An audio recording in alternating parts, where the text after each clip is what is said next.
Kami semua hari ini ada di tempat ini. Kami rindu mendengarkan firman Tuhan. Urapi setiap kami, urapi hamba yang tidak ada apa-apanya. Roh Kudus ambil alih ibadah ini di dalam nama Yesus. Sama-sama katakan amin, amin. Silakan duduk Bapak Ibu. Iya, shalom. Apa kabarnya Bapak Ibu? Puji Tuhan ya. Terima kasih buat kesempatannya saya boleh melayani ya di sini. Dan saya percaya semua karena anugerah Tuhan. Iya, baik, kita akan sama-sama belajar firman Tuhan. Ya, hari-hari ini gereja sedang berbicara tentang bagaimana kita menjadi orang Kristen yang berakar kuat di dalam Tuhan. Ya, dan yang namanya berakar itu tidak terlihat. Ya, saudara pernah lihat akar pohon enggak? Di dalam tanah bisa terlihat apa enggak? Enggak bisa. Ya, proses berakar itu tidak terlihat. Ya, dan itu prosesnya lama, bahkan tidak enak, saudara. Namun kuat atau tidaknya pohon, tanaman itu sangat ditentukan oleh akarnya. Sehat atau tidaknya tanaman itu bisa bertumbuh dan berbuah itu sangat ditentukan oleh akarnya. Ya, tidak ada yang instan. Tapi banyak orang Kristen mau yang instan. Ya, padahal tanaman yang instan itu yang tumbuh dalam waktu satu malam itu cuma toge. Ya, dan banyak Kristen instan kan. Toge itu cuma satu malam. Dia tumbuh, tapi pagi sudah di mangkok rawon, sop, ya kan. Nanti siang sudah di WC. Cuma itu nasibnya toge. Kalau kita mau jadi berarti, toge itu beda sama bonsai, saudara. Bonsai itu makin tua makin mahal. Bonsai itu semakin dia dibentuk ya. Dan saya lihat proses pembentukan bonsai itu tuh enggak gampang. Ternyata bonsai yang unik itu harganya bisa sampai miliaran. Itu di batang yang keras itu dibungkus pakai kawat, lalu dimiringin, diputer, dipelintir. Kalau salah puter patah. Tetapi ketika dijual harganya itu mahal. Semua ada prosesnya. Demikian juga untuk iman kita berakar, bertumbuh dan berbuah. Nah, berakar itu nggak enak karena nggak dilihat orang. Saya ingat pertama kali ketika ya saya mulai terkenal, ya nggak tahu sih di sini kenal saya atau tidak ya. Tapi setahu saya sih saya ini terkenal. Kalau ada yang nggak kenal berarti kurang gaul kau. Ketika selesai pandemi Tuhan angkat saya lewat YouTube. Ya, YouTube saya kalau ada yang nggak tahu nih berarti nggak pernah dengar khotbah di YouTube. Saya tahu ini orang yang nggak tahu saya berarti YouTube-nya itu nggak ada khotbah. Dengarnya itu pasti nontonnya ikan, pelihara burung ya, tapi nggak pernah dengar khotbah. Kalau saudara ketik khotbah yang langsung muncul pertama kali muka saya, iya Pak ya, lewat-lewat terus tuh di beranda, ya. Kalau yang suka dengar khotbah, kalau nggak tahu saya berarti fix nggak rohani. Kalau mau rohani tolong subscribe channel YouTube saya, jangan lupa komen dan share. Jadi saya ini tiba-tiba selesai pandemi itu nama saya naiklah saudara ya. YouTube saya puji Tuhan dari 50.000 sekarang hampir 1 juta subscribe. Dan ada banyak orang yang saya dengar segelintir orang berkata itu Debbie Basir itu siapa sih? Pendeta media sosial ya. Gara-gara media sosial tiba-tiba jadi terkenal, tiba-tiba jadi top. Cuma gara-gara TikTok, gara-gara Instagram, gara-gara YouTube. Mereka nggak tahu ketika tahun 95 saya terima Tuhan Yesus. Tapi saya haji, saya dulu bukan Kristen. Saya terima Yesus tahun 95, saya mau dibunuh sama keluarga saya. Saya dianiaya sama keluarga saya. Zaman itu belum ada Instagram, jadi saya nggak bisa story. Kalau udah ada Instagram saya pasti story sambil nangis kan, alay lebay kan. Tuhan, bikin story kan. Kenapa aku disiksa? Nah, itu banyak nanti yang nonton. Tapi karena waktu itu belum ada dan nggak ada yang lihat saya berakar ke dalam. Ya, bagaimana saya nangis ketika saya dibilang awas kamu ke gereja ya. Lebih baik saya bunuh kamu daripada kamu masuk Kristen, kamu bikin malu keluarga. Saya menangis di kamar, saya cari Tuhan, saya nggak bisa cari pendeta. Waktu itu belum ada handphone, saya nggak bisa cari YouTube. Saya baca Alkitab di toilet supaya nggak ketahuan. Tapi justru disitulah saya sedang berakar ke dalam. Waktu berakar tuh gak ada yang lihat. Cuma kita dengan Tuhan. Saat-saat ini mungkin engkau sedang ada dalam masalah. Kau gak bisa cari orang. Masuk ke kamarmu, tutup pintu, berdoalah kepada Bapamu yang di tempat tersembunyi. Dari tempat yang tersembunyi kau berdoa, maka Bapamu dari tempat yang tersembunyi akan menjawab doamu dari tempat yang tersembunyi. Sebab Tuhan gak suka hal-hal yang kelihatan. Dia melihat yang tidak kelihatan. Tuhan melihat hati. Ketika kita proses berakar tuh gak enak. Gak ada yang lihat. Karena manusia itu cuma bisa menghakimi yang terlihat. Tapi Tuhan tertarik dengan yang tidak terlihat. Ketika kita berakar ke dalam, saudara, waktu engkau ada masalah, ada penderitaan, ada proses, engkau sedang berakar ke dalam, Tuhan suka. Ya, pohon kurma itu ketika ditanam, kenapa Alkitab menggambarkan hidup orang Kristen itu harus seperti pohon kurma? Waktu orang tanam pohon kurma, saudara, itu bijinya ditopang pakai batu, supaya itu kurma tidak bisa tumbuh ke atas. Jadi karena ada batu besar di atas, kurma ini ke bawah dulu dia, akarnya terus ke bawah mencari air di padang gurun. Karena nggak gampang, nggak ada air. Jadi dia harus ditindis batu supaya tunasnya nggak keluar, tapi akarnya yang cari ke dalam. Ketika akhirnya dia sudah menemukan sumber air, barulah tunasnya ini naik, jadi kuat, batu itu tergelincir. Makanya saudara, kurma, salah satu pohon, Alkitab bilang hendaklah engkau bertunas seperti pohon kurma. Kurma itu, dia menjadi sumber kekuatan. Kalau saudara ke Israel, saya tuh sering bawa grup, nanti Maret saya berangkat 150 orang. Bawa grup, kalau di hotel yang ada kurma, saya selalu bilang bawa ya Bu, nanti kalau ibu pusing, ibu makan kurma itu, langsung ke chargeless, langsung dapat energi. Pohon kurma menjadi kekuatan. Kalau musafir di padang gurun berjalan, mereka kekurangan air, mereka cuma cari pohon kurma yang sudah mati. Sudah mati nih pohon kurma. Di bawah itu pasti ada sumber air di bawah akarnya. Walaupun dia sudah mati, dia tetap menjadi berkat, menjadi sumber air. Bertumbuh ke dalam tuh tidak enak, saudara. Tidak ada yang lihat, tapi Tuhan mau kita semua berakar dalam Kristus. Mari lihat Kolose pasal 2 ayat yang ke-7. Firman Tuhan berkata, Kolose 2 ayat 7, baca bersama 1, 2, 3. Hendaklah kamu berakar di dalam Dia dan dibangun di atas Dia. Hendaklah kamu bertambah teguh dalam iman yang telah diajarkan kepadamu. Dan hendaklah hatimu melimpah dengan syukur. Alkitab berkata di hari-hari ini terlebih lagi, mari kita berakar di dalam Kristus, dibangun di atas Dia, dan hendaklah iman kita bertambah teguh di dalam Kristus. Di hari-hari terakhir kita mendengar, melihat keadaan semakin tidak baik, ya, semakin tidak menentu. Tapi ketika kita bertumbuh dalam Kristus, berakar, maka kita menjadi orang Kristen yang tidak tergoncangkan, saudara. Yesus pernah memberikan perumpamaan kepada murid-muridnya tentang bagaimana benih itu tumbuh dan berbuah lebat. Jangan hanya kejar buahnya. Ya, karena nggak mungkin buahmu itu banyak atau engkau bertumbuh dan berbuah kalau akarmu tuh nggak bagus. Yesus memberikan contoh, Matius 13 ayat 20 berkata begini. Ya, baca bersama 1, 2, 3. Benih yang ditaburkan di tanah yang berbatu-batu, ialah orang yang mendengarkan firman itu dan segera menerimanya dengan gembira. Tetapi ia tidak berakar dan tahan sebentar saja. Apabila datang penindasan atau penganiayaan karena firman itu, orang itu pun segera murtad. Yesus menggambarkan ada beberapa contoh orang menanam benih, saudara. Nah, salah satunya adalah benih yang ditanam di tanah yang berbatu-batu. Benih ini tidak bisa tumbuh. Kenapa? Cuma sebentar. Karena tanahnya itu berbatu-batu. Orang yang suka menanam itu, saya ini suka menanam. Saya memperhatikan media tanam saya. Saya tidak mungkin menabur benih di tanah yang banyak batunya, karena sudah pasti benih itu tidak akan tumbuh. Lebih banyak batu daripada tanah. Waktu kita mau menanam benih, saudara, maka perlu kita bersihin dulu media tanamnya.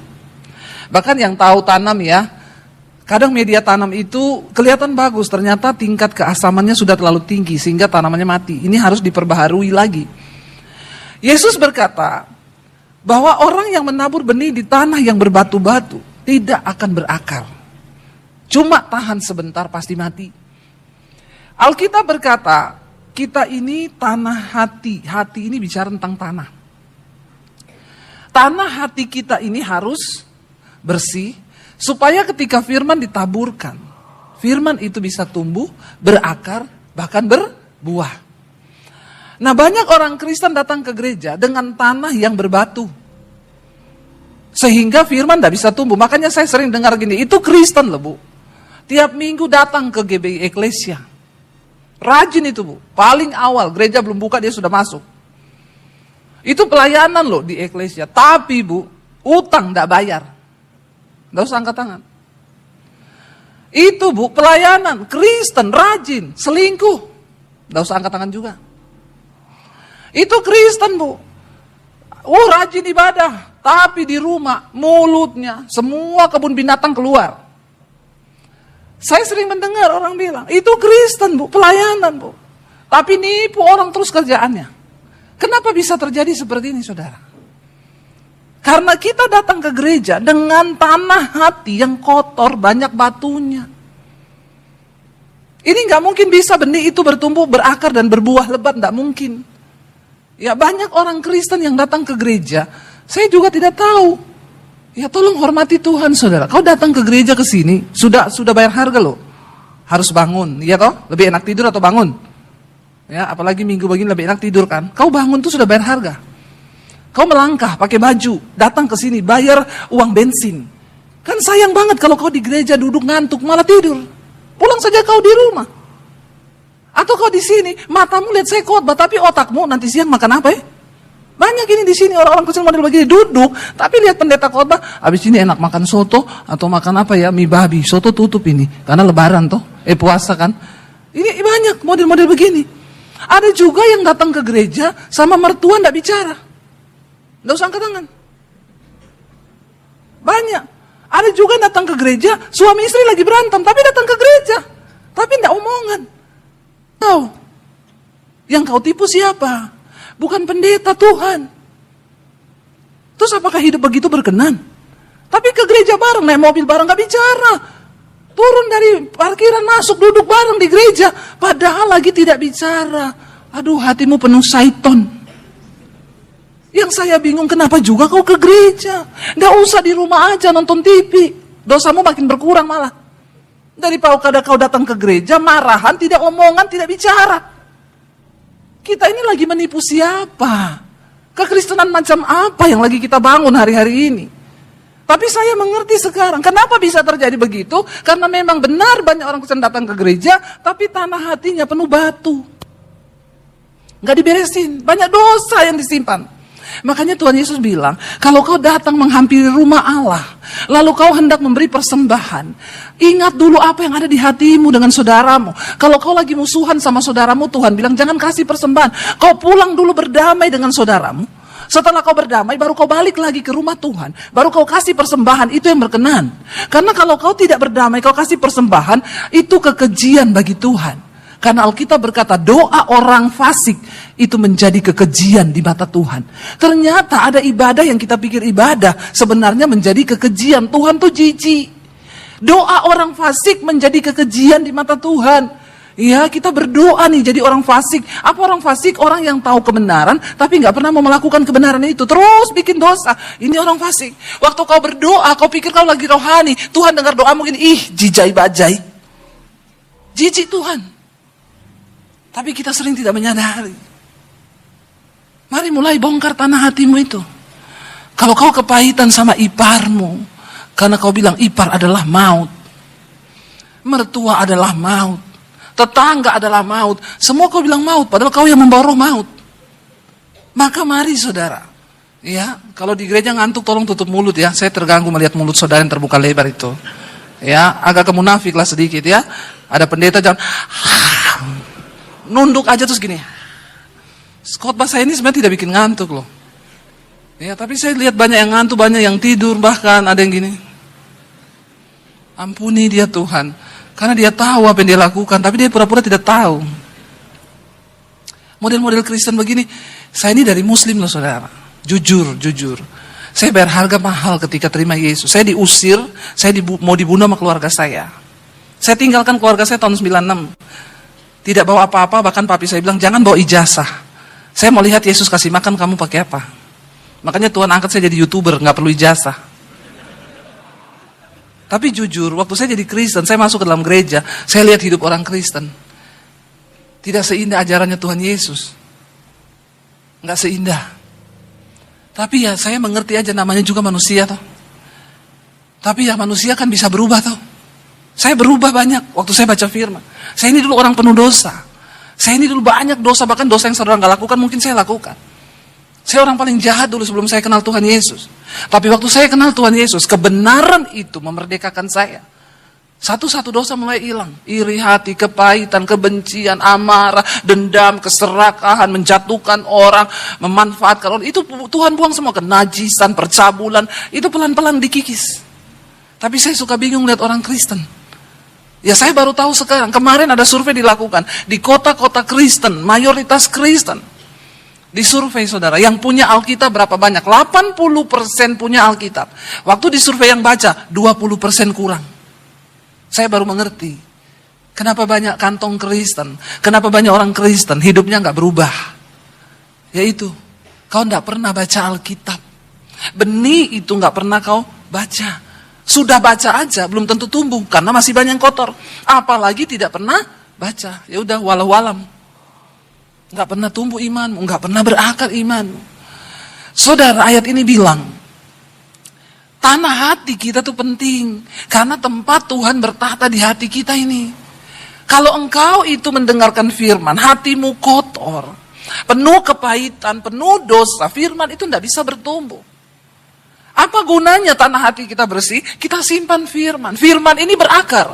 Waktu engkau ada masalah, firman itu bicara. Karena dia tumbuh, berakar. Waktu kau benci sama iparmu, kau mau tidur malam, firman itu ngomong. Kau jangan membenci, sebab Tuhan mau ampuni musuhmu, doakan orang yang menyakiti kamu. Terus saudara bilang, amin Tuhan, ampuni aku Tuhan, aku berkati iparku itu. Begini, Kristen yang benar tuh begini. Kau berantem sama suamimu.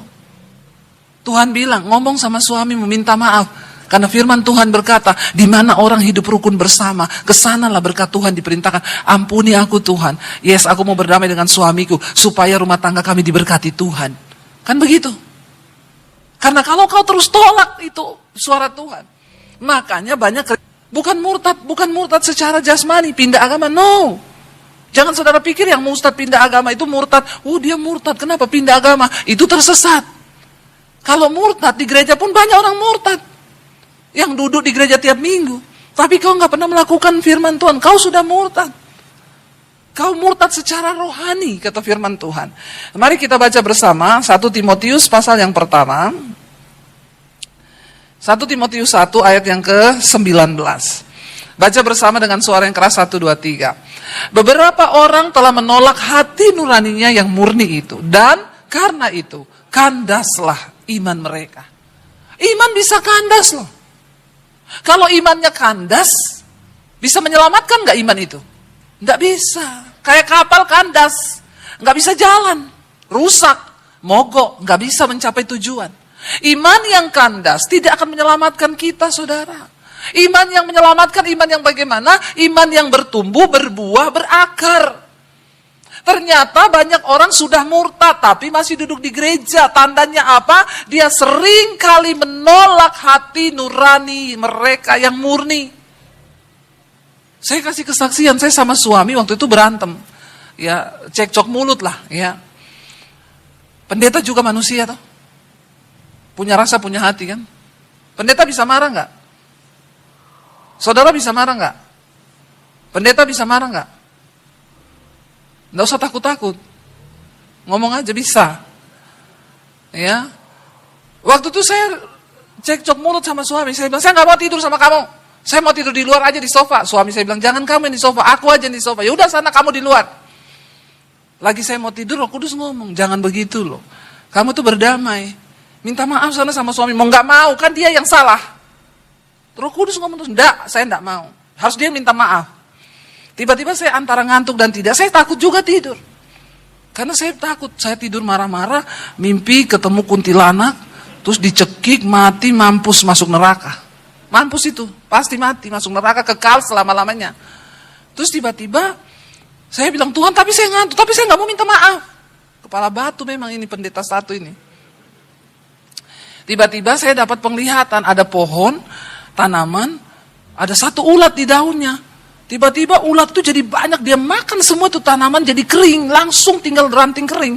Saya bilang gini, karena tadi siang saya urus-urus tanaman nih sampai saya bisa lihat ulat begini. Tapi Roh Kudus ngomong, enggak, kamu bukan karena urus tanaman. Lihat, waktu kau biarkan satu celah, satu dosa di hatimu, maka dosa itu akan memakan seperti ulat pertumbuhan imanmu, nanti kering.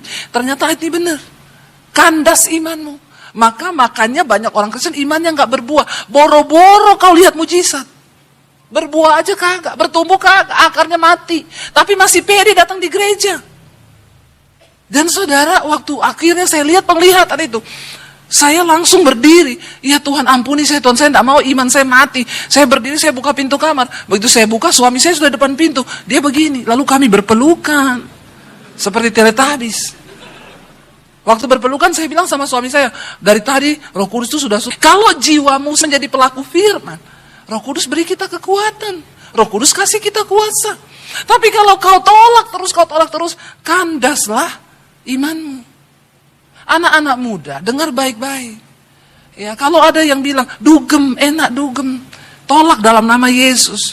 Lebih enak tuh saya nonton khotbah atau nyanyi lagu-lagu rohani. Jangan kau tolak terus ini suara. Kau akan jadi Kristen yang murtad. Dengar baik-baik. Hari ini AI udah lebih pintar dari kita. Ya, saya tuh suruh anak saya periksa, cek di laboratorium, cek kesehatan. Dia kan kita dikasih laporan tuh, gula darah sekian, ini sekian. Kita kan suka bingung juga ya bacanya. Kadang WA dokternya lama dibalasnya. Saya tanya, gimana hasilmu? Ini loh mam, itu normalnya tuh harusnya begini. Aku tuh kelebihan 10 poin di sini dan gini-gini. Nanti kalau aku diet itu harus gini-gini. Siapa yang ngajarin kamu? Tanya AI. Gimana caranya? Aku kirim fotonya.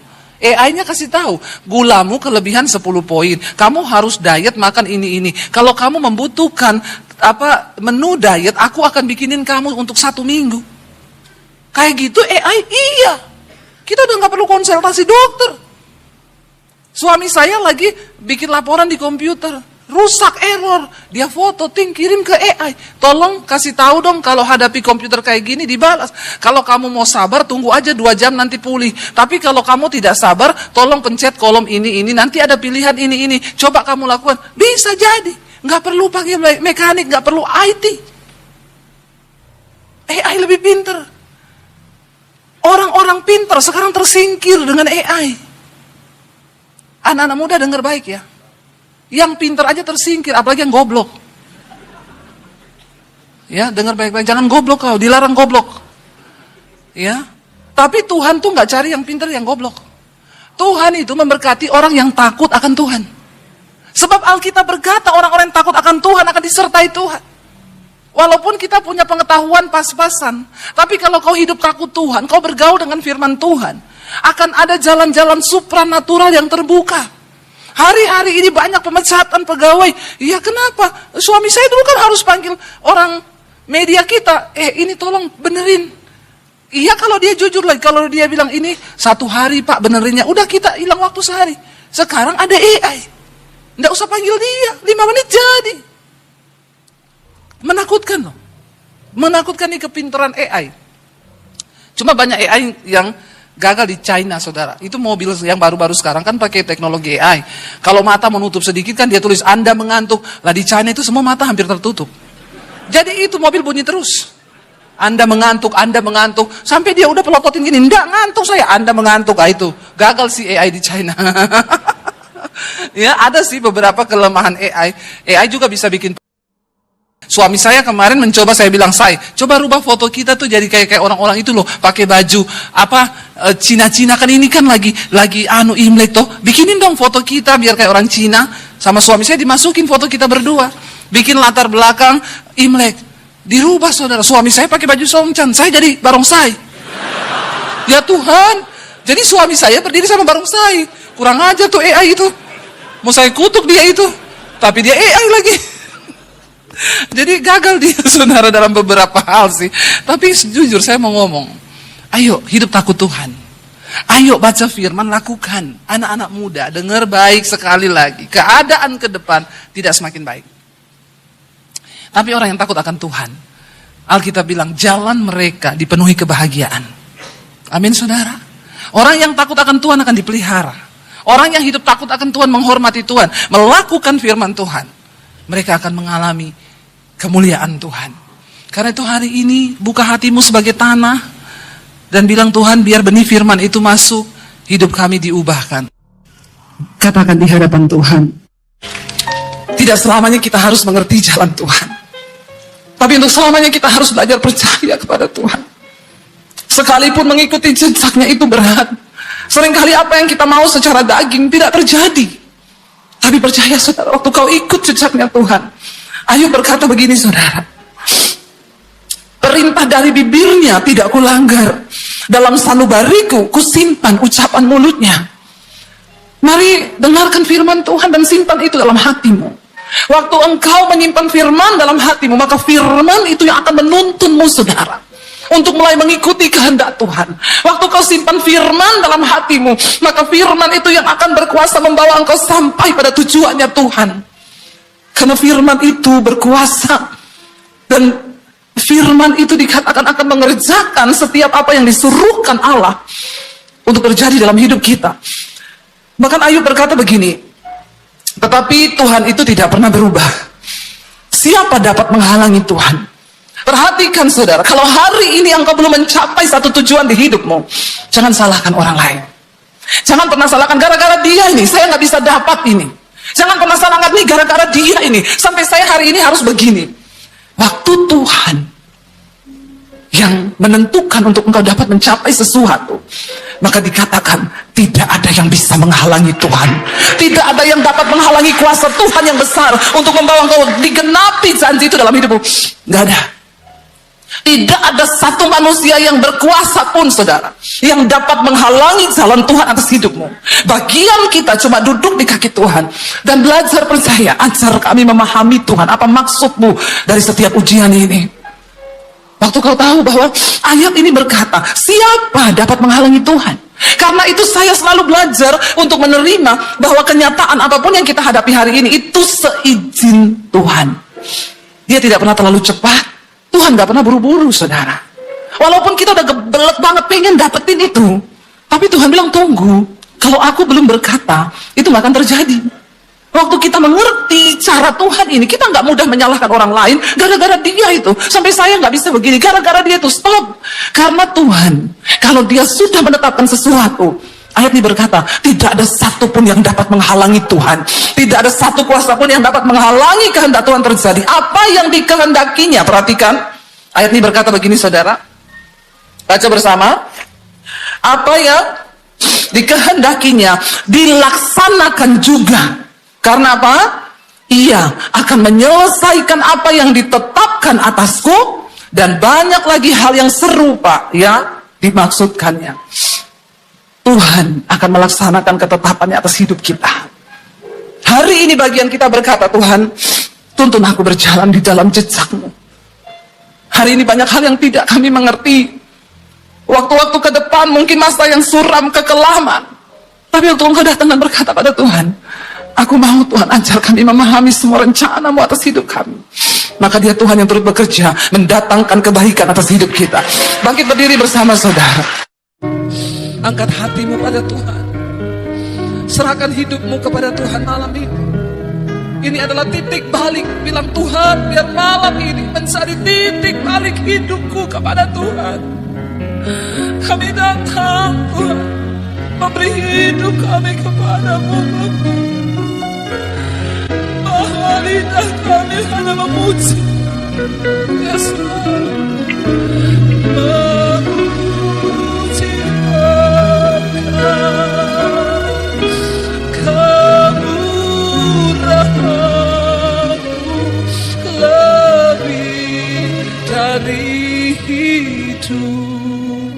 Tutup mata dalam hadirat Tuhan. Bapa, lihat setiap hati kami malam ini. Kami datang Tuhan. Tuhan yang tahu hidupmu masing-masing saudara. Dan malam ini dia cuma mau Engkau beri hidupmu yang sungguh-sungguh bagi dia. Tidak peduli dosa apapun yang sedang hari ini Engkau lakukan. Tuhan tidak pernah melihat masa lalu. Tapi dia tunggu engkau yang sekarang untuk menyerahkan hidupmu kepada Tuhan.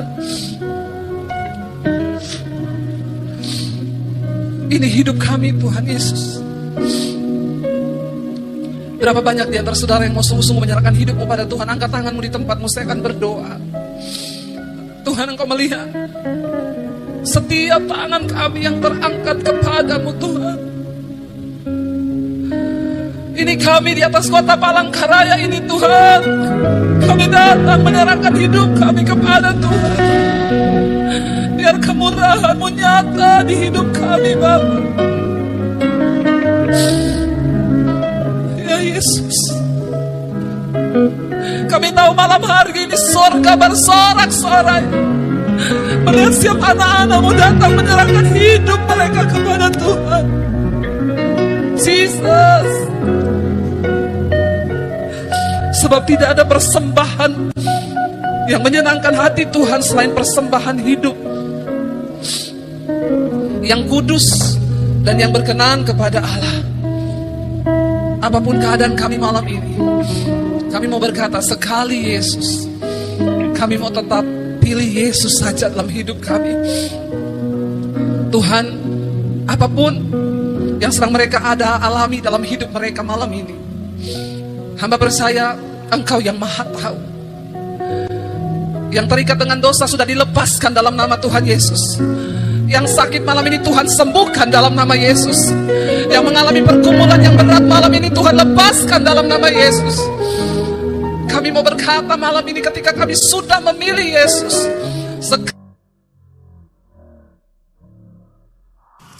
Katakan di hadapan Tuhan, tidak selamanya kita harus mengerti jalan Tuhan, tapi untuk selamanya kita harus belajar percaya kepada Tuhan. Sekalipun mengikuti jejaknya itu berat. Seringkali apa yang kita mau secara daging tidak terjadi. Tapi percaya saudara, waktu kau ikut jejaknya Tuhan. Ayub berkata begini saudara, perintah dari bibirnya tidak kulanggar, dalam sanubariku kusimpan ucapan mulutnya. Mari dengarkan firman Tuhan dan simpan itu dalam hatimu. Waktu engkau menyimpan firman dalam hatimu, maka firman itu yang akan menuntunmu saudara untuk mulai mengikuti kehendak Tuhan. Waktu kau simpan firman dalam hatimu, maka firman itu yang akan berkuasa membawa engkau sampai pada tujuannya Tuhan. Karena firman itu berkuasa, dan firman itu dikatakan akan mengerjakan setiap apa yang disuruhkan Allah untuk terjadi dalam hidup kita. Bahkan Ayub berkata begini, tetapi Tuhan itu tidak pernah berubah. Siapa dapat menghalangi Tuhan? Perhatikan saudara, kalau hari ini engkau belum mencapai satu tujuan di hidupmu, jangan salahkan orang lain. Jangan pernah salahkan gara-gara dia ini, saya nggak bisa dapat ini. Jangan pernah salahkan nih gara-gara dia ini, sampai saya hari ini harus begini. Waktu Tuhan yang menentukan untuk engkau dapat mencapai sesuatu, maka dikatakan tidak ada yang bisa menghalangi Tuhan. Tidak ada yang dapat menghalangi kuasa Tuhan yang besar untuk membawa engkau digenapi janji itu dalam hidupmu. Nggak ada. Tidak ada satu manusia yang berkuasa pun saudara yang dapat menghalangi jalan Tuhan atas hidupmu. Bagian kita cuma duduk di kaki Tuhan dan belajar percaya. Ajar kami memahami Tuhan, apa maksudmu dari setiap ujian ini. Waktu kau tahu bahwa ayat ini berkata, siapa dapat menghalangi Tuhan? Karena itu saya selalu belajar untuk menerima bahwa kenyataan apapun yang kita hadapi hari ini itu seizin Tuhan.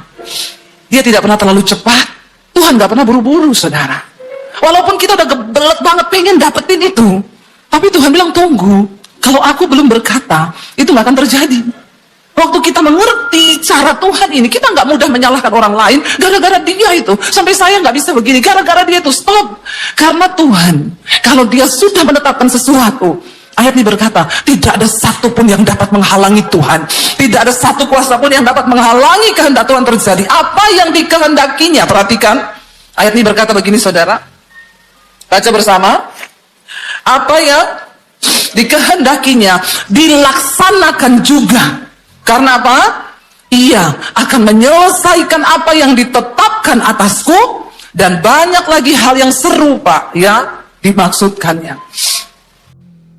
Karena Allah tahu aku harus menyelamatkan keluargaku. Semua yang terjadi dalam kehidupan kita, percayalah bahwa Tuhan turut bekerja. Amin, saudara.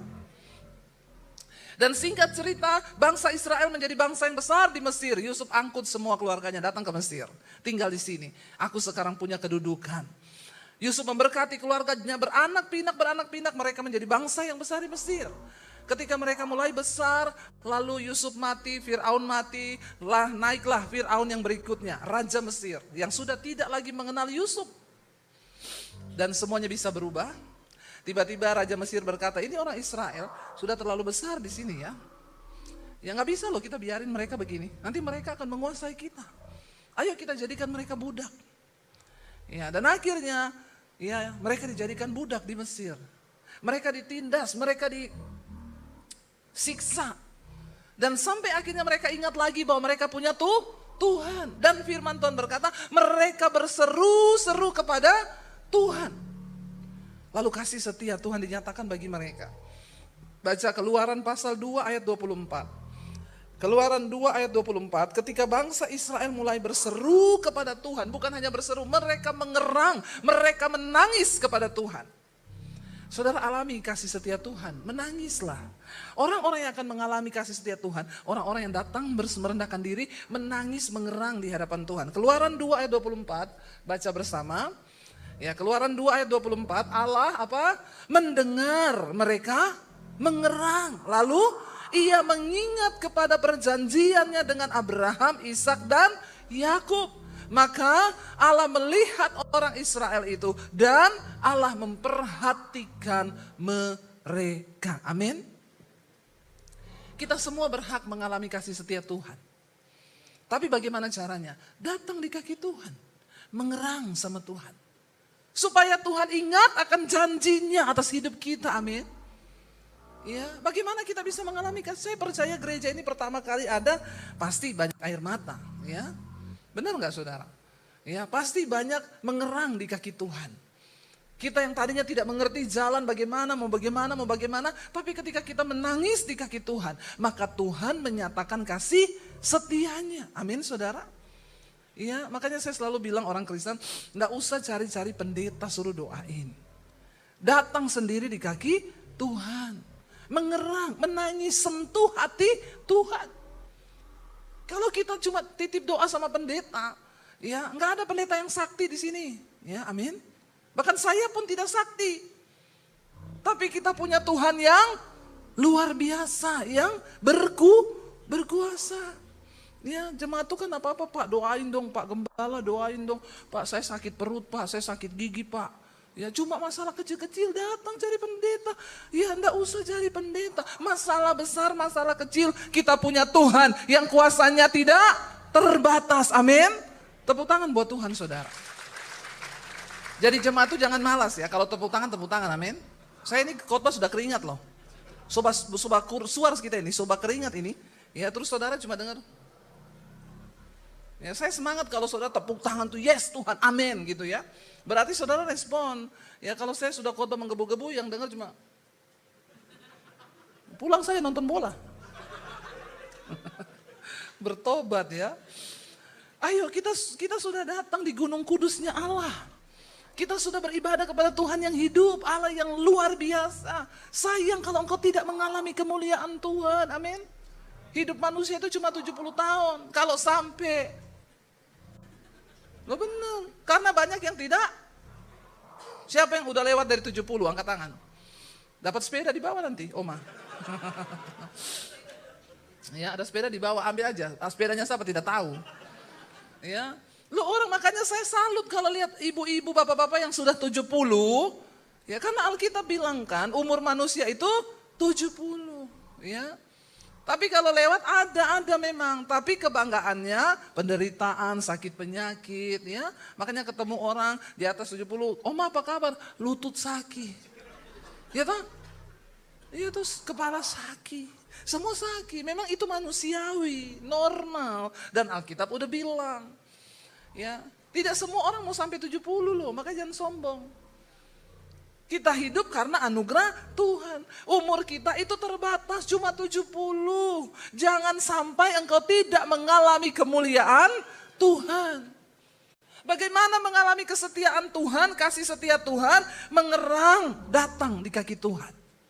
Lalu ketika mereka mengerang, Allah mendengar mereka mengerang. Lalu ia mengingat kepada perjanjiannya. Buat Tuhan ingat perjanjiannya. Bagaimana? Dengan cara ketika engkau nangis di kaki Tuhan. Ada masalah, nangis di kaki Tuhan. Ada masalah, gak usah cari mertua, amin. Ada masalah, gak usah cari anak, amin ibu-ibu. Ya, jangan andalkan apapun. Tadi makanya lagunya bilang, ya engkaulah sandaran hidup kami Tuhan. Kita kalau mau bersandar, gak mungkin toh kita bersandar pada sesuatu yang lemah, bener gak? Saya berani gak bersandar di mimbar ini? Gak berani, karena ini saya ragukan kekuatannya toh. Saya bersandar itu, namanya bersandar itu gini saudara. Waduh, ya jatuh ini, saya gak berani bersandar di sini. Saudara berani gak bersandar di tembok? Berani, karena tembok itu kuat, kalau gak gempa. Ya. Kalau gempa nggak ada juga orang pergi bersandar di tembok, malah menghindari tembok. Nggak ada kekuatan yang pasti di dunia ini selain daripada Tuhan. Makanya jadikan Tuhan sebagai tempat sandaran di hidup kita. Ya, jangan jadikan suamimu tempat sandaranmu ibu-ibu. Ya, karena suami itu cuma dua, kalau nggak dipanggil Tuhan diambil pelakor. Tapi di sini tidak ada ya. Nanti dipanggil Tuhan semuanya kan. Bukan diambil pelakor ya, pada waktunya tentunya, bukan sekarang. Ya, jadi andalkan Tuhan. Ya, jangan andalkan istri, bapak-bapak, ya. Bapak siapa itu bilang betul? Sesuatu banget itu ya. Karena kalau andalkan manusia kita pasti kecewa, tapi andalkan Tuhan. Mengerang sama Tuhan, menangis sama Tuhan. Anak-anak muda, kau juga perlu mengandalkan Tuhan. Ya, jangan andal kekuatan pikiranmu, otakmu. Ya, itu saya baca ya, para peneliti ilmuwan pinter-pinter itu Albert Einstein, penemu-penemu IQ-nya mereka itu di atas rata-rata. Mereka pinter, jenius. Ditanya apa sih rahasia pinter mereka? Mereka jawab apa? Baca Alkitab. Itu yang IQ-nya di atas rata-rata, pinter. Katanya sumber hikmatnya dari Alkitab. Lah kita ini yang udah bodoh-bodoh, IQ-nya di bawah rata-rata. Terus tidak membaca Alkitab. Terus apa hidupmu? Hello, amin. Baca itu Alkitab. Orang-orang pintar mengakui hikmatnya itu dari Alkitab. Ya, miskin boleh, goblok jangan. Amin. Lo benar saudara. Bisa orang itu terlahir miskin, bisa. Tapi goblok dilarang. Kenapa orang jadi goblok? Karena nggak baca firman Tuhan. Jadi bodoh. Ya, makanya anak-anak muda yang perempuan gampang menyerahkan tubuhnya kepada laki-laki yang baru dikenal. Kenapa? Goblok. Nggak baca Alkitab bahwa tubuhmu itu bait Allah, bait Roh Kudus yang diam di dalam kamu. Amin apa amin? Ya, menjaga pergaulan yang benar, menjaga hidup dalam kekudusan. Sekarang kalau kita nggak mengupgrade diri dengan firman Tuhan, nggak bisa. AI lebih pintar dari kita. Ya, semua sekarang mulai digantikan sama AI, saudara. Ya, apa yang tidak tergantikan? Pengkhotbah sekarang di luar negeri banyak yang khotbah AI. Bahkan lebih pintar daripada pendeta. Karena dia bisa merangkum semua ilmu pengetahuan. Saudara ketik aja di situ. Ya, misalnya hidup dalam pimpinan Tuhan. Itu AI kasih tahu semua begini, ayatnya begini, kasih tahu dia. Nah, kalau dia mau khotbah tinggal dijadikan suara toh. Pintar. Lalu orang bertanya sama saya, menurut ibu gimana bu itu di beberapa negara di luar negeri yang khotbah udah robot AI. Saya bilang baguslah, setidaknya AI kan tidak homo. Tidak selingkuh, iya enggak? Sekarang kan pendeta habis selingkuh khotbah banyak tuh. Di mana? Kok kau tahu? Banyak begitu? Iya. Semangat sekali kau bilang banyak. Di mana, Ibu? Iya, di mana-mana toh. Pendeta homo habis homo khotbah ada enggak? Ada? Di mana? Di mana-mana. Dunia ini sekarang kita nggak tahu. Ya saya bilang bagus juga itu. Setidaknya dia tidak selingkuh, tidak homo. Ya, kan banyak orang sekarang melakukan dosa gampang khotbah di mimbar. Ya, gampang berdiri, gampang menyatakan. Tapi kan Tuhan akan menilai hidup dan hati kita. Ya, jadi mengerang sama Tuhan. Anak-anak muda, ya isi otakmu itu dengan firman. Saya mau bilang loh, kau cuma jangan andalkan, oh saya disekolahin papa saya. Ya, saya S1, S2, S3, S4, S21 kayak Samsung kau. Ya, kau boleh punya semua itu, tapi bukan itu yang menjadi andalan. Karena dunia berubah begitu cepat. Ilmu kedokteran, sekarang saya baca ada rumah sakit AI di Tiongkok. Dia bisa mendeteksi kanker hanya dalam waktu 5 menit. Kalau saudara keahlian para dokter. Kita mau operasi aja suruh pilih, ibu mau operasi pakai dokter manual atau mau pakai AI. Kalau pakai AI nggak ada luka. Langsung pulang. Ya, kalau dokter biasa dibelah dari sini ke sini. Ya udah saya pakai AI aja. Harganya juga AI. Nggak bisa pakai BPJS kalau itu. Harus bayar biasa. Ya, ini dunia berubah saudara. Kalau kita tidak mengisi otak kita dengan firman Tuhan, kalau kita nggak merubah hidup kita sesuai dengan firman Tuhan, karena Alkitab berkata hanya orang-orang yang bertahan, yang percaya pada firman Tuhan, yang hidup sesuai firman Tuhan, mereka yang akan bertahan sampai pada kesudahannya. Ya, kita boleh miskin, tapi kalau kita takut Tuhan itu beda. Ya, tapi walaupun kau kaya, kalau kau nggak takut Tuhan, buat apa? Makanya anak-anak muda Ambon bangkit hari ini, amin. Jadikan hidupmu itu berbeda dengan dunia ini, amin. Ketika mereka mengerang kepada Tuhan, Allah ingat akan perjanjiannya kepada Abraham, Ishak dan Yakub. Ingatkan Tuhan dengan eranganmu, dengan tangisanmu, Tuhan, aku mendengar janjimu, engkau memberkati aku, menyertai aku dalam kehidupanku, dan memberi hidup yang penuh kelimpahan. Ya, limpah bukan cuma harta, sukacita, damai sejahtera, ya toh? Ya, walaupun kita pas-pasan hidupnya, kalau kita penuh sukacita, damai sejahtera, ya bukan soal uang saudara. Karena uang itu tidak dibawa mati kan? Iya enggak? Ya, yang miskin bilang, orang hidup aja saya enggak bawa uang bu, apalagi mati. Saya masih hidup ini aja enggak bawa uang loh ibu, enggak bawa uang. Ya, boro-boro bisa uang dibawa mati, masih hidup aja saya tidak bawa. Tapi bersama Tuhan ada damai sejahtera, ada sukacita. Yang pertama, kasih setia Tuhan, kesetiaan Tuhan bisa kita rasakan waktu kita mengerang. Dan kasih setia Tuhan itu menyelamatkan kita yang percaya dan mau datang kepada Tuhan, amin. Yang kedua, apa arti kasih setia Tuhan bagi kita saudara? Memproses, menguji. Kasih setia Tuhan itu memproses hidup kita. Jadi jangan ada banyak orang Kristen datang, bu, saya ini udah sungguh-sungguh ikut Tuhan loh. Terus kenapa banyak masalah hidup saya? Harusnya kan kalau saya sungguh-sungguh sama Tuhan gak ada masalah hidupku. Ini hidup. Ya, yang namanya hidup pasti banyak masalah. Kalau banyak cucian itu laundry. Amin. Yang namanya hidup itu pasti banyak. Makanya kalau orang datang, bu saya ini banyak mas, puji Tuhan ibu, berarti ibu masih.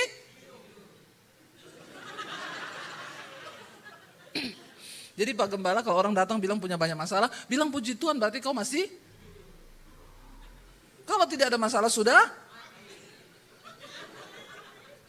Jadi mau mati atau mau hidup? Ya. Kadang kalau sudah nangis-nangis, jadi ibu maunya sekarang apa? Ibu udah gak mau ada masalah, mau saya doakan bu pulang ke rumah bapak. Oh jangan bu Debbie, jangan. Ya makanya jalani aja hidupmu. Prosesmu itu dijalani. Kita ikut Tuhan bukan berarti tidak ada masalah. Salah pemahaman kita seringkali. Banyak orang Kristen sesat.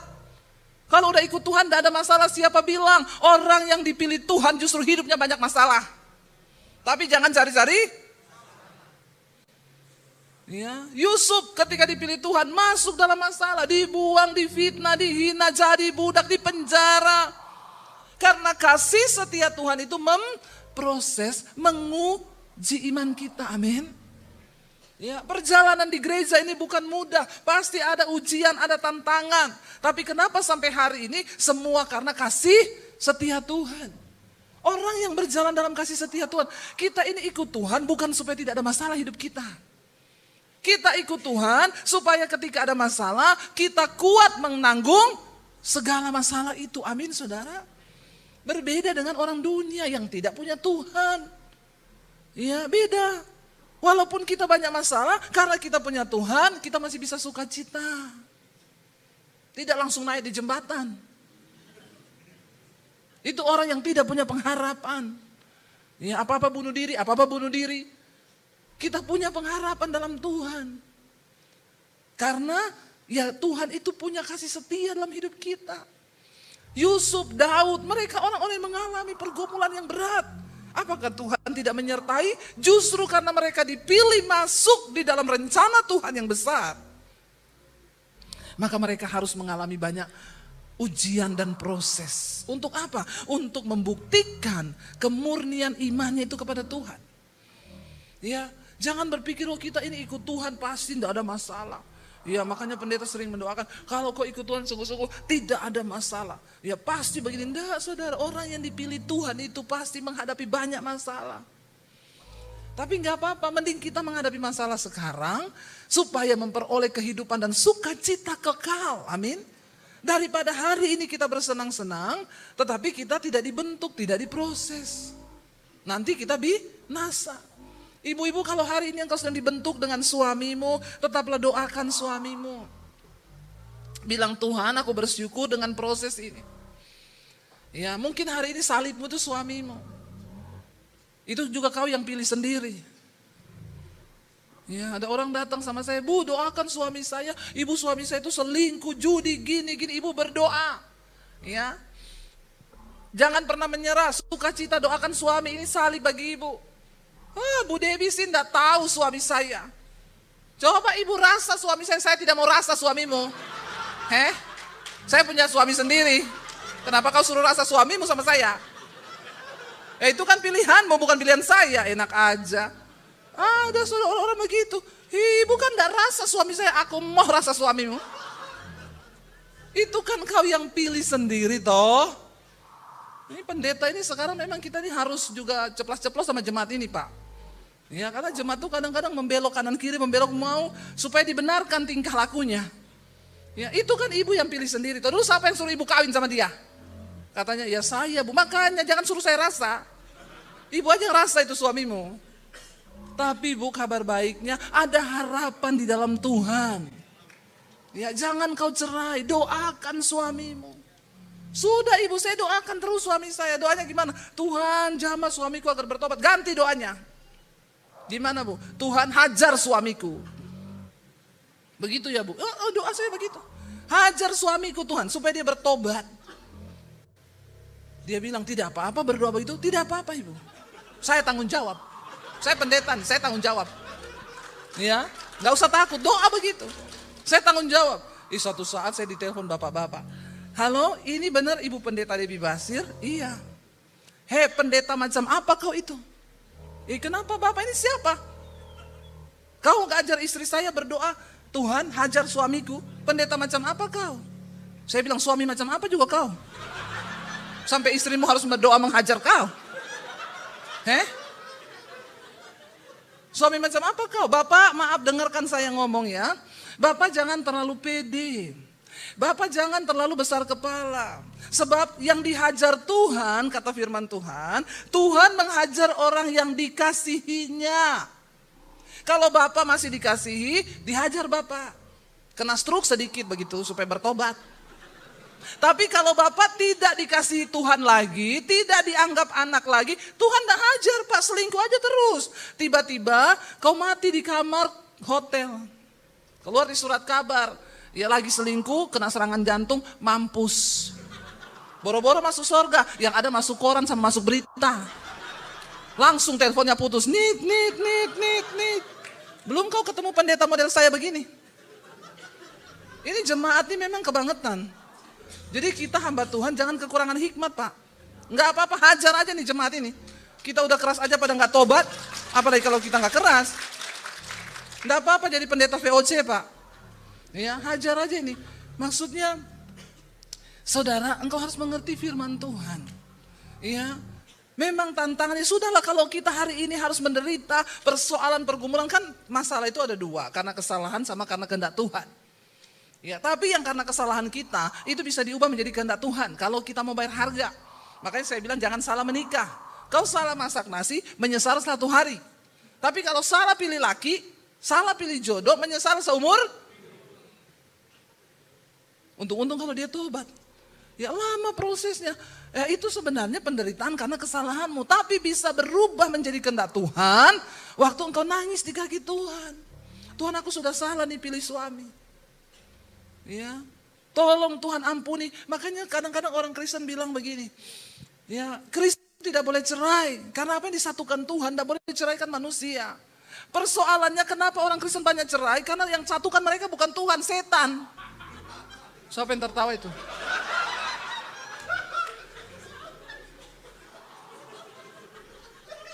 Loh, kalau kita pikir-pikir betul enggak? Dia ketemu di diskotik ini. Akhirnya melakukan hubungan setubuh. Lalu hamil. Terus kawin. Itu Tuhan yang satukan.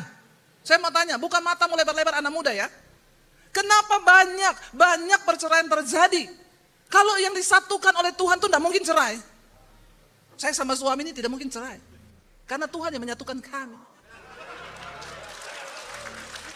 Pak Gembala sama Ibu Gembala ini tidak mungkin cerai. Karena Tuhan yang mempertemukan mereka. Ya bukan syaiton. Nah ini orang-orang begini, dia ketemu di diskotik, lalu hamil nih, melakukan hubungan terlarang. Hamil, terus ke gereja. Pak Pendeta, saya mau kawin, bisa diberkati? Dia itu diberkati cuma untuk validasi. Bukan karena takut Tuhan. Bukan karena mengandalkan Tuhan. Cuma kan orang kawin harus ada surat, bener enggak? Kalau enggak anaknya dikatakan bayi ajaib, belum kawin kenapa sudah hamil, sudah lahir. Kan bayi ajaib itu. Dia takut nanti anaknya dibilang anak haram.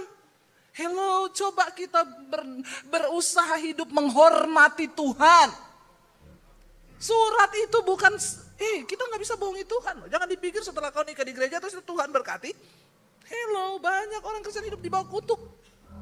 Kau datang ke gereja minta pemberkatan, bukan dari hatimu, cuma demi surat. Makanya banyak orang tidak menghormati pernikahan. Karena dia gak sungguh-sungguh dengan hidup takut akan Tuhan. Yang temukan dia syaiton. Apalagi kalau saudara nikah di daerah-daerah. Ya yang cuma kawin di pinggir pantai. Banyak pendeta jadi-jadian di sana yang bisa kasih surat. Ya, Pak ada orang mau nikah ya, tukang ojek nih. Ya, udah pergi sana urus dulu. Kasih keluar surat. Sekarang semua bisa dibayar. Tapi orang yang hidup menghormati Tuhan, yang mau dibentuk oleh Tuhan itu berbeda. Nah coba kita semua merenung ini. Saya ini nikah ini yang pertemukan Tuhan atau syaiton ya? Kalau syaiton bertobat, minta perkenanan Tuhan. Tidak ada yang mustahil. Tuhan bisa mengubah bencana menjadi berkat. Amin. Asal kita mau hidup menghormati Tuhan. Kasih setia Tuhan itu ada. Bagi orang kuncinya cuma mau bertobat enggak. Mau kembali enggak kepada Tuhan. Makanya saya selalu bilang, enggak semua orang Kristen ini masuk surga, enggak semua. Ya, enggak semua saudara. Hanya mereka yang sungguh-sungguh hidup menghormati Tuhan. Yang ada dalam perkenanan Tuhan. Pelayanan bukan jadi jaminan. Saya pengkhotbah enggak jadi jaminan saya masuk surga. Kalau saya tidak hidup taat kepada Tuhan, menghormati Tuhan. Ya, pemain musik, singers, jangan bangga dulu kamu di sini main musik ya, nyanyi apa. Terus kamu pikir kamu masuk surga, hello. Ayo kita bertumbuh menjadi gereja yang dewasa. Makanya Tuhan Yesus bilang, ada saatnya nanti di kali yang kedua waktu aku datang, disitulah aku baru akan berterus terang. Banyak orang datang aku Tuhan, aku singer setiap minggu loh. Di gereja, Tuhan aku ini pengkhotbah, Tuhan aku doakan orang, aku bangkitkan orang mati. Tuhan bilang, saat itulah aku akan berterus terang. Aku tidak mengenal engkau pembuat dosa, pembuat kejahatan. Jangan sampai nanti waktu Yesus berterus terang baru kita kaget, kita tidak dikenal Tuhan. Ada waktunya Tuhan akan terus terang. Kasih tahu siapa. Lalu Yesus berkata, ya, enyahlah engkau dari hadapanku pembuat kejahatan, tapi marilah engkau semua yang melakukan kehendak Bapa. Goal dari kekristenan melakukan kehendak Tuhan dalam hidup kita. Apa yang sudah rusak bagimu hari ini? Saya menikah dulu tidak mengerti kebenaran. Bertobat. Ayo bilang Tuhan, aku mau belajar melakukan kehendak-Mu di dalam rumah tanggaku hari ini. Kembali kepada firman Tuhan. Lalu kasih setia Tuhan yang terakhir itu apa saudara? Kasih setia Tuhan yang terakhir mendidik kita untuk taat kepada Dia. Amin. Goalnya ketaatan kepada firman Tuhan. Kasih setia Tuhan itu mendidik kita untuk masuk dalam ketaatan penuh kepada firman Tuhan. Bangsa Israel ketika Tuhan sudah mendengar erangan mereka, teriakan mereka, mereka dibawa ke padang gurun nih, keluar. Lalu mereka mulai masuk dalam ujian demi ujian tadi proses. Sebenarnya kehidupan, siklus dari bangsa Israel itu menjadi pedoman bagi hidup kita sekarang ikut Tuhan. Berseru, diselamatkan, dibawa dalam padang gurun. Ya, lama atau tidaknya padang gurunmu itu tergantung dari ketaatanmu. Itu perjalanan harusnya hanya berapa hari? Menjadi 40 tahun. Kenapa? Karena ketidaktaatan. Ini sudah sangat benar perjalanan bangsa Israel itu menjadi siklus kehidupan kita. Hari ini mungkin engkau sedang berputar dengan Tuhan, kok hidupku ini gak selesai-selesai. Coba cek, jangan-jangan kau belum taat pada kehendak Bapa. Karena Tuhan membawa bangsa Israel dituntun masuk mengalami ujian demi ujian demi ujian. Supaya mereka itu tunduk pada firman. Cuma satu, jadikan dia Bapa, taat pada dia, dengarkan firman-Nya. Itu goal dari kekristenan, amin. Kita taat pada firman Tuhan. Melekat dan dengar-dengeran sama Tuhan. Ketika bangsa Israel mengalami banyak ujian di padang gurun, mereka dibunuh, satu-satu dibunuh. Setiap ketidaktaatan mereka mati. Ya, karena ketidaktaatan itu mendatangkan murka Tuhan. Jangan bilang hari ini Tuhan sudah tidak murka, saudara. Tuhan masih murka. Dia bicara lewat gempa, lewat alam, lewat apa, itu murka Tuhan. Ya, dia Allah yang menguasai alam semesta. Dan ketika dia murka, segala sesuatu bisa terjadi. Menjadi satu peringatan bagi kita untuk kita bertobat. Amin. Ketika bangsa Israel itu sudah tidak taat, mereka itu menyembah dewa mereka di padang gurun, marah, mereka bikin lembu emas, mereka menyakiti hati Tuhan, bersungut-sungut. Tuhan datangkan ular-ular dari padang pasir. Keluar banyak ular-ular berbisa, lalu mereka digigit, yang digigit mati. Ketika sudah banyak mati, mereka menangis lagi sama Tuhan. Tuhan ampuni kami banyak dosa. Musa minta ampun sama Tuhan. Musa, kami ini sudah berdosa. Suruh Tuhan singkirkan ular-ular ini. Lalu Tuhan berfirman kepada Musa. Oke, aku mendengar teriakan mereka. Kamu bikin patung, bikin tiang tembaga. Yang itu ada ularnya. Kamu taruh di situ. Yang digigit ular, suruh cepat lihat ke patung itu. Kalau dia melihat, maka dia tidak mati. Tapi yang tidak lihat tetap mati. Mereka mintanya Tuhan ambil ular-ular itu kan. Tapi Tuhan tidak ambil kan ularnya. Bisa nggak Tuhan jawab, oke, aku ambil ular-ular ini. Tidak boleh keluar lagi. Tidak begitu kan. Tuhan tetap biarin ularnya. Tapi Tuhan suruh Musa bikin tiang tembaga yang ada ularnya. Siapapun yang digigit harus melihat kepada tiang itu. Ini bicara tentang ujian ketaatan. Tuhan gak mau ambil ularnya, tetap ada itu ular.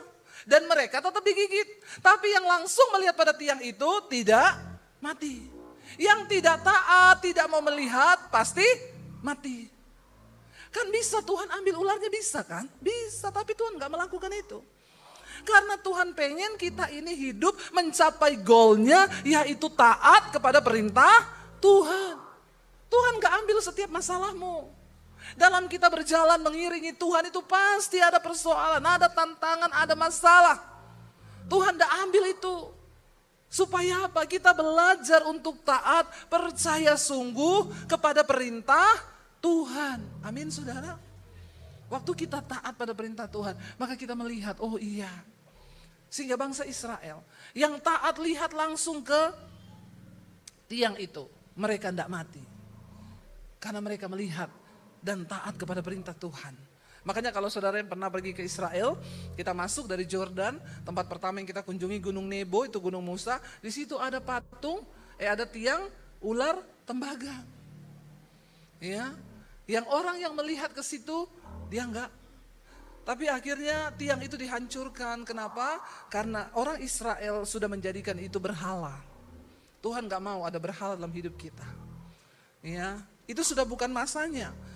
Masanya itu hanya pada waktu itu. Setelah itu tiang ini dibawa, disembah, Tuhan gak mau. Taati Tuhan dalam setiap momen hidupmu. tantangan yang kau hadapi, pencobaan, ketaatan penuh kepada firman Tuhan. Saya dan suami ini melayani Tuhan, saudara. Tantangannya itu banyak sekali. Jangan lihat kami yang sekarang. Lihat kami yang dulu. Ya, bagaimana kami ini berjalan terus belajar taat. Waktu dipanggil Tuhan keluar dari Solo, pindah ke Jakarta. Ada perkara besar yang Tuhan mau janjikan. Secara manusia sulit karena kami tidak bisa lihat ke depan. Waktu dapat panggilan Tuhan dari Solo, Tuhan bilang tinggalkan kota ini, aku akan bawa engkau ke satu kota. Ya, karena ada perkara besar yang aku akan percayakan. Waktu saya dengar suara Tuhan itu, anak saya udah 3. Di rekening saya, saldo 1 juta untung-untungan. Dengar Tuhan bilang, aku akan bawa kalian pindah dari kota ini. Langsung saya tengking dalam nama Yesus. Tuhan, di rekening saya tidak ada uang 5 miliar. Nggak usah 5 miliar, 1 miliar aja. Kalau ada 1 miliar terus Tuhan bilang pindah dari kota ini. Yes, kemana Tuhan? Tunjukkan. Karena ada uang. Masalahnya enggak ada uang, 1 jutanya enggak ada. Zaman itu kami beli rumah, cicilan rumah 1,5 juta. Gaji suami saya 750. Itu aja sudah jangan dicoba, ini adegan berbahaya. Hanya dilakukan oleh para ahli saja. Ya, bayangkan gaji 750, cicilan rumah 1,5 juta. Ya itu tiap hari juga pergumulan terus. Ya sampai pernah mau disita karena nggak bisa bayar berapa bulan. Ya itulah ya. Nah waktu itu Tuhan suruh pindah. Ya saya langsung Tuhan nggak bisa. Tuhan bilang aku yang bekerja bukan kamu, taat aja. Ya, dan akhirnya kami berangkat pindah ke Jakarta. Anak-anak masih di Solo. Bolak-balik Jakarta Solo 2 minggu sekali. Masih ada duit waktu itu, terbang naik pesawat, berdua lihat anak. Lama-lama tidak ada pemasukan. Kami harus tetap bertahan di Jakarta 1 tahun tanpa pelayan. Anak-anak di Solo. Kita berharap dengan keadaan yang tidak bisa diharapkan. Ya, tidak ada dasar untuk Abraham berharap, tetapi Abraham tetap berharap. Kalau yang diharap-harap masih ada dasar, masih bagus. Tapi ini tidak ada dasar loh untuk berharap. Cuma Tuhan satu-satunya. Lalu akhirnya kita mau pulang bagaimana ini? Mulai dari naik pesawat, uang berkurang naik kereta, uang berkurang naik bus. 1 kali saya pernah naik motor dengan suami. Karena uang tinggal 200.000. Harus pulang ke Solo nih. Saya bilang ya 1 aja yang pulang naik bus. Suami saya bilang gimana 1 aja pulang kamu atau aku? Saya bilang gak bisa, kita harus pulang berdua. Suami saya lihat ada motor, mau gak 200.000 pas untuk bensin. 15 tahun lalu. Tapi kita gak bisa makan nih, kita jagain buat bensin aja. 18 jam. Saya naik motor, ini pinggang mau patah saudara. Jangan tertawa, nangis kau. Ini cerita sedih yang mengharukan. Ya, sekarang saya bisa tertawa, tapi itu benar-benar. Dari Cirebon sampai di Solo, hujan. Kami gak bisa berhenti di restoran, gak ada uang. Jadi lanjut aja lah, lanjut. Itu tangan saya kedinginan sampai beku begini saudara. Air hujan bercampur air mata. Tuhan apa yang kau mau dari hidup kami, menderitanya kami. Tapi mau pulang Solo Tuhan bilang gak bisa, bertahan. Tetap belajar percaya sama Tuhan. Ya, sampai di Semarang di pom bensin terakhir suami saya bilang, udah isi bensin, ini bisa sampai Solo. Ada uang sisa 15.000. Ada bapak-bapak tua jual bami tek-tek di situ yang dipikul. Kita bisa makan itu. Pak berapa? 12.000, ya udah 1 aja buat berdua. Bukan karena mesra. Sepiring berdua bukan. Nggak usah kau gaya-gayaan. Ya, dulu waktu pacaran sepiring berdua, begitu menikah mengikuti kehendak Tuhan, mengikuti panggilan Tuhan, sepiring berdua bukan karena mesra. Tapi karena tidak ada uang. Ya, kami jalani saudara. Ya, pulanglah kita ke Solo, sampai di rumah jam 3 pagi saya lihat anak-anak saya tidur. Saya bilang Tuhan, saya nggak mau balik ke Jakarta. Nggak ada harapan, nggak ada gaji, nggak ada apa-apa di sana. Saya di sini aja, rumah kami baru beli, tapi karena kami tinggalin, jadi pelayanan di Solo juga semua kan off, nggak ada apa-apa, nggak ada pemasukan. Saya dan suami hidup hanya percaya sama Tuhan, kami hidup dari pelayanan, kami nggak kerja, kami nggak ini, ya. Jadi saya bilang waktu pandemi sama suami, kita ini ternyata terlalu percaya Tuhan ya. Baru terasa ketika pandemi nggak ada uang masuk, nggak ada gaji. Makanya dari dulu kalau mau beli barang cicil nggak bisa. Ditanya ibu ada gaji? Ada, dari mana? Dari surga. Slipnya ada? Nggak ada. Lah kok bisa? Dengan iman slipnya, kan dari surga. Bang bilang, oh nggak bisa gol ibu, kenapa? Kami nggak terima slip dengan iman. Kebetulan bos kami belum beriman. Jadi tidak bisa. Jadi ternyata hidup belajar mempercayai Tuhan itu tidak gampang. Itulah kita perlu iman. Karena iman itu bisa melihat hal-hal yang belum terjadi. Tapi hari ini saya mau bersaksi sama saudara. Kami mengalami sampai kepada tanah perjanjian yang Tuhan berikan itu. Setiap kita punya tanah perjanjian. Gereja ini punya tanah perjanjian. Ini baru awal melangkah. Ya, masih ada banyak padang gurun sampai kita mencapai tujuan Tuhan atas hidup kita. Saya berdoa kita semua mengalami kasih setia Tuhan. Ya, seperti gereja ini bisa mengalami ya kasih setia Tuhan semakin hari semakin diperbesar kapasitasnya. Masih ada bangku-bangku yang kosong, Bapak Ibu, saya nggak tahu ini karena sepak bola atau apa.